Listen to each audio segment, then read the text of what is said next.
welcome back. Today we are going to be working with elapsed time again, and this time they're going to give us a start time, but they're not going to give us an end time.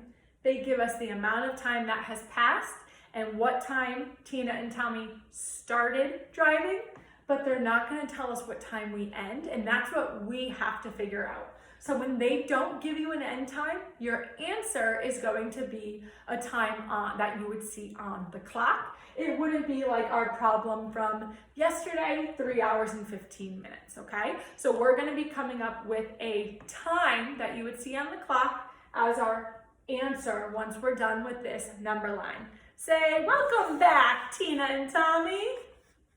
Yeah, here we go. So Tina and Tommy are driving. They started driving at 8:15 and they drove for 2 hours and 37 minutes. So we need to figure out what time did they stop driving.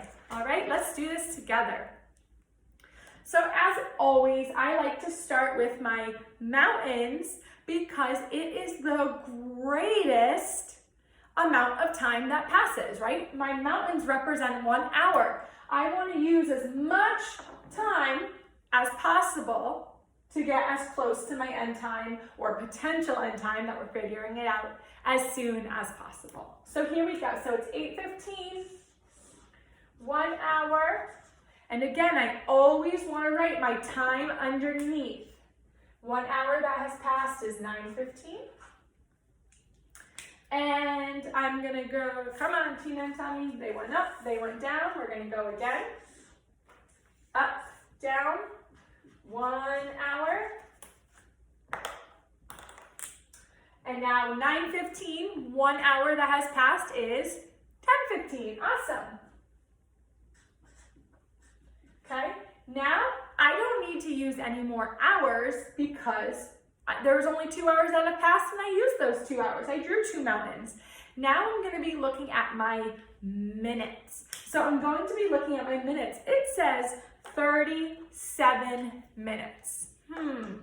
Which strategy here of my mountain, hills, and rock strategy, which symbol, which of these am I going to use? Am I going to use hills or am I going to use rocks if I want to show 37 minutes? Yeah, exactly. I'm going to try to use hills first. I could use rocks. That would be a lot of little rocks. It would be 37 little rocks I would have to draw, and that's a lot of work when really I can just use hills and use a bigger, easy number to work with. So again, my hills I always like to keep in multiples of 5 because they're so easy to work with. So it's 10:15 and I'm thinking, I want to get to a nice, easy, I'm going to use a nice, easy number that's kind of 37 minutes. But I can't do 37 minutes because that's not a multiple of 5. So I'm going to choose to just do 30 first.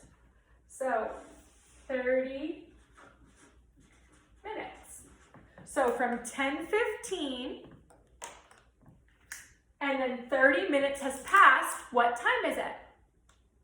Yeah, awesome. It's 10:45. But I still have 7 minutes to go. So again, I can use hills or I can use rocks. It makes more sense to use which one? Yeah, hills. So now, am I going to do another 30 minutes? No way, because I only have 7 minutes left. I've already done 2 hours and 30 minutes. I only have 7 minutes left. So I'm going to do a 5-minute hill. Okay, and I'm going to write 5 minutes went by. It was 10:45. 5 minutes went by. 10:50. And now all I have left are 2 minutes. 1 rock. 10:51. And oops, let me just label. Important to label everything. 1 minute. And then another rock. 1 minute. And then that brings me to my answer, which is 10:52. So I know that 2 hours and 37 minutes have passed. If it was 8:15 and 2 hours and 37 minutes have passed, then my answer would be they stopped driving at 10:52. Great job, friends.